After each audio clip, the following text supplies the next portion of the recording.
आज हम अर्थशास्त्र में पाठ 11 मुद्रा अर्थ कार्य एवं पूर्ति पाठ के अंतर्गत मुद्रा का महत्व के बारे में अध्ययन करेंगे। अर्थशास्त्र के विभिन्न विभागों में मुद्रा का महत्व निम्नांकित है। पहला उपभोग क्षेत्र, दूसरा उत्पादन क्षेत्र, तीसरा विनिमय क्षेत्र, चौथा वितरण क्षेत्र, पांचवा राजस्व क्षेत्र। सबसे पहले देखते हैं उपभोग क्षेत्र। आर्थिक क्रियाओं में उपभोग का सबसे पहला स्थान है। मनुष्य जिस वस्तु का उपभोग करना चाहता है उसकी क्रय की मात्रा वस्तु की कीमत पर निर्भर करती है और कीमत के निर्धारण में मुद्रा की महत्वपूर्ण भूमिका होती है। इसी तरह प्रत्येक व्यक्ति के उपभोग की मात्रा उसकी आय पर निर्भर करती है और आय का अनुमान मुद्रा से होता है। दूसरा महत्व है उत्पादन क्षेत्र। उत्पादन अनेक तत्वों के सहयोग का परिणाम है, जिनमें भूमि, श्रम, पूंजी, संगठन और साहस का समावेश होता है। अर्थात उत्पादन में इन पांचों तत्वों का सहयोग होता है: भूमि, श्रम, पूंजी, संगठन और साहस। इन सभी तत्वों के मूल्यों का सामूहिक योग लागत होती है, जो मुद्रा द्वारा निर्धारित की जाती है। इसी प्रकार उत्पादन के लिए जितनी वस्तुएं या सेवाएं खरीदी जाती है वे भी मुद्रा के बदले प्राप्त की जाती है। अतः उत्पादन की कोई भी क्रिया मुद्रा के बिना संभव नहीं है। तीसरा है विनिमय क्षेत्र। वस्तुओं के उत्पादन के बाद उसका विक्रय करना होता है। मुद्रा प्रत्येक वस्तु की लागत का अनुमान लगाने में सहायक होती है और लागत के आधार पर ही किसी वस्तु का मूल्य निर्धारित किया जाता है।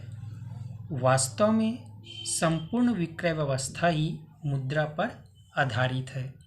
अतः मुद्रा संपूर्ण विनिमय तंत्र का आधार है। चौथा है वितरण क्षेत्र। वस्तुओं का उत्पादन करने के बाद भूमि का लगान, पूंजी का ब्याज, श्रमिक की मजदूरी, संगठक का वेतन और साहसी के लाभ का निर्धारण तथा वितरण करना आवश्यक होता है। इन सब का प्रतिफल मुद्रा में ही निर्धारित होता है। अतः वितरण की क्रियाओं का आधार ही मुद्रा है। पांचवा है राजस्व क्षेत्र। कल्याणकारी राज्यों की स्थापना के साथ ही राज्य का आर्थिक क्रियाओं में हस्तक्षेप बढ़ गया है। सरकार उचित कर निर्धारण, व्यय तथा ऋण की नीति के द्वारा आर्थिक क्रियाओं को प्रभावित कर सकती है, किंतु मुद्रा के अभाव में सार्वजनिक व्यय और आय की क्रियाएं संचालित नहीं की जा सकती। इसके बाद हम देखेंगे मुद्रा के दोष।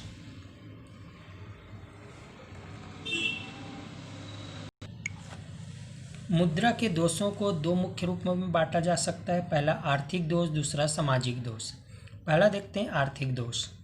आर्थिक दोष में पहला है व्यापार चक्रों का जन्म। मुद्रा व्यापार चक्रों को जन्म देती है। अर्थव्यवस्था में कभी मंदी तथा कभी तेजी आती रहती है। अर्थात अर्थव्यवस्था में कभी मंदी का दौर चलता है तो कभी तेजी अर्थात कमी वृद्धि होती रहती है, जिसके कारण अर्थव्यवस्था में अस्थिरता उत्पन्न हो जाती है। इन अस्थिरताओं का प्रभाव जनता पर पड़ता है और उन्हें कई आर्थिक समस्याओं का सामना करना पड़ता है। विशेषकर मंदी काल में लोग बेरोजगार हो जाते हैं और तेजी के समय ऊंची कीमतों के कारण लोग वस्तुओं को नहीं खरीद पाते हैं। वास्तव में सामान्य लोगों के लिए दोनों ही स्थितियां ठीक नहीं हैं। साथ ही बचत व विनियोग में अंतर होने के कारण भी व्यापार चक्र का जन्म होता है। दूसरा है धन की विश्वासघातिनी संरक्षिका। मुद्रा का मूल्य कभी भी स्थिर नहीं रहता है। समय समय पर इसके मूल्य में परिवर्तन होते रहते हैं। परिवर्तन का मुख्य कारण सरकार द्वारा अत्यधिक पत्र मुद्रा का प्रयोग किया जाना है। मुद्रास्फीति के समय कीमतें अधिक बढ़ जाती है, लोगों को अधिक भुगतान करना पड़ता है। इसी कारण कहा जाता है कि मुद्रा धन की विश्वासघातिनी संरक्षिका है। तीसरा है अनावश्यक खर्चों में वृद्धि। मुद्रा ने मनुष्य को फिजूल खर्ची बना दिया है। मुद्रा में क्रय शक्ति होती है। संपत्ति का तरल रूप मुद्रा है, जिससे हम अपनी इच्छा अनुसार कभी भी वस्तु को खरीदकर उसका उपयोग कर सकते हैं। मुद्रा के इन्हीं गुणों के कारण लोग फिजूल खर्ची हो गए हैं। उपयोग पर अनावश्यक व्यय, शान शौकत का प्रदर्शन, दिखावट की आवश्यकताओं को संतुष्ट करना एक सामान्य प्रवृत्ति बन गई है। इससे अनावश्यक व्यय बढ़ा है। मुद्रा के उपयोग से ऋणग्रस्तता में भी वृद्धि हुई है। चौथा है मुद्रा सेविका नहीं स्वामिनी बन गई है। मुद्रा हमारे जीवन की समस्त क्रियाओं पर इस तरह छा गई है कि मुद्रा हमारे अधीन न रहकर हम ही मुद्रा के अधीन हो गए हैं। यह हमारी आवश्यकताओं को संतुष्ट करने के लिए एक साधन मात्र है, किंतु आज मुद्रा कमाना ही हमारे जीवन का लक्ष्य बन गया है। हमारे जीवन की सुख शांति का एकमात्र आधार आज मुद्रा बन गई है। अतः यह कहना पड़ रहा है कि मुद्रा आज हमारी सेविका नहीं बल्कि स्वामिनी बन गई है।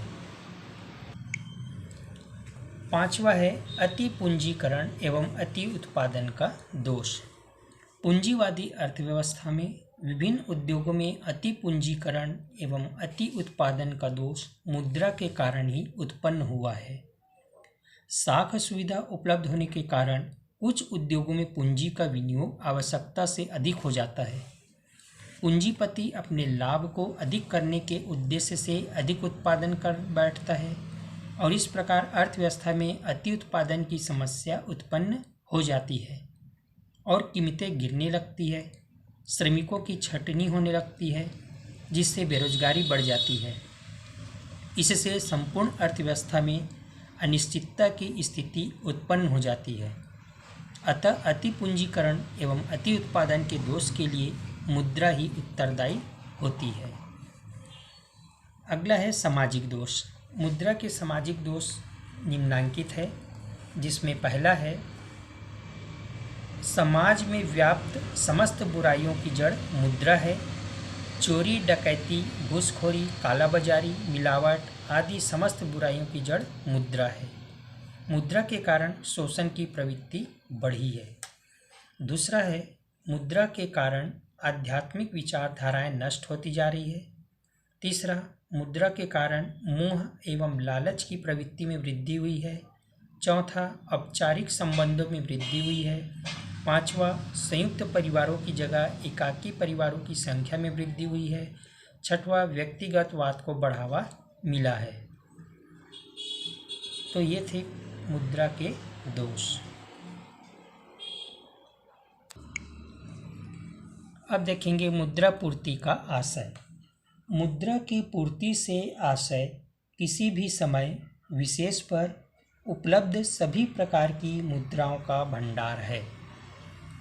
मुद्रा की पूर्ति का आशय घरेलू मुद्रा की उस कुल मात्रा से होता है जो देश की जनता द्वारा स्वीकृत या उनके पास होती है। यहाँ जनता से आशय अर्थव्यवस्था में संलिप्त व्यक्तियों, व्यापारिक फर्मों, राज्य तथा स्थानीय सरकारों आदि से है। केंद्रीय सरकार, केंद्रीय बैंक तथा व्यापारिक बैंकों को इसमें शामिल नहीं किया जाता है, क्योंकि यह तो स्वतः मुद्रा संचित करने वाली एजेंसियां हैं। केंद्रीय तथा राज्य सरकारों द्वारा केंद्रीय बैंक या कोषालय में रखी गई नगद मुद्रा भी मुद्रा की पूर्ति में शामिल नहीं की जाती है। इसी तरह व्यापारिक बैंकों की वह नगद मुद्रा जो उन्हें अपने पास तथा केंद्रीय बैंक के पास रखनी अनिवार्य है तथा केंद्रीय बैंक की न देने योग्य मुद्रा को भी मुद्रा की पूर्ति में शामिल नहीं किया जाता है, क्योंकि यह भी वास्तव में चलन में नहीं होती है। इस प्रकार किसी समय विशेष बिंदु पर मुद्रा की आपूर्ति से आशय उस कुल मुद्रा की मात्रा से होता है जो उस समय बिंदु पर चलन में होती है। इसके बाद हम देखेंगे मुद्रा की पूर्ति को निर्धारित करने वाले प्रमुख तत्व। मुद्रा की पूर्ति को निर्धारित करने वाले प्रमुख तत्व जो हैं वो निम्नलिखित है। पहला है प्रारक्षित निधि अनुपात, दूसरा बैंक कोषों का स्तर, तीसरा नगद मुद्रा तथा जमाओं के प्रति जनता की मनोवृत्ति। पहला है मुद्रा की पूर्ति को निर्धारित करने वाले प्रमुख तत्वों में पहला प्रारक्षित निधि अनुपात। प्रारक्षित निधि अनुपात या प्रारक्षित जमा अनुपात मुद्रा पूर्ति को निर्धारित करने वाला एक महत्वपूर्ण तत्व है। व्यापारिक बैंकों को अपनी मांग एवं समय जमाओं का एक निश्चित प्रतिशत केंद्रीय बैंक के पास प्रारक्षित निधि के रूप में रखना अनिवार्य होता है। केंद्रीय बैंक इस प्रारक्षित अनुपात में परिवर्तन करके देश में मुद्रा की पूर्ति को प्रभावित किया करता है। दूसरा है बैंक कोषों का स्तर। बैंक कोषों का स्तर भी मुद्रा की पूर्ति को निर्धारित करने वाला एक महत्वपूर्ण तत्व है। व्यापारिक बैंकों को अपनी जमाओं का एक निश्चित प्रतिशत भाग अपने पास तरल या नगद रूप में रखना अनिवार्य होता है, जिसे तरल कोष अनुपात कहते हैं। इसका निर्धारण केंद्रीय बैंक करता है। स्पष्ट है कि तरल कोषानुपात जितना अधिक होगा, व्यापारिक बैंकों के कोषों का स्तर उतना ही कम होगा, अर्थात वह कम मात्रा में उधार सुविधाएं दे पाएंगे। तीसरा है नगद मुद्रा तथा जमाओं के प्रति जनता की मनोवृत्ति। जनता किसी मुद्रा को अपने पास रखना चाहती है तथा कितनी मुद्रा बैंक में, यह बात भी मुद्रा की पूर्ति को प्रभावित किया करती है।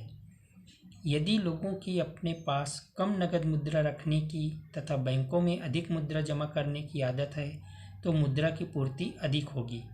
इसका कारण यह है कि अधिक जमाओं के आधार पर बैंक अधिक साख का सृजन कर सकते हैं, अर्थात अधिक जमा होगी बैंक में मुद्रा तो बैंक अधिक ऋण का सृजन कर सकती है। इसके विपरीत यदि लोगों में बैंकिंग आदत नहीं है तथा वह मुद्रा को अपने पास नगद रूप में ही रखना पसंद करेंगे तो बैंकों की साख सृजन की क्षमता घट जाएगी और मुद्रा पूर्ति नीचे स्तर पर रहेगी। इस प्रकार मुद्रा की पूर्ति को निर्धारित करने वाले प्रमुख 3 तत्व हैं। पहला प्रारक्षित निधि अनुपात, दूसरा बैंक कोषों का स्तर और तीसरा नगद मुद्रा तथा जमाओं के प्रति जनता की मनोवृत्ति।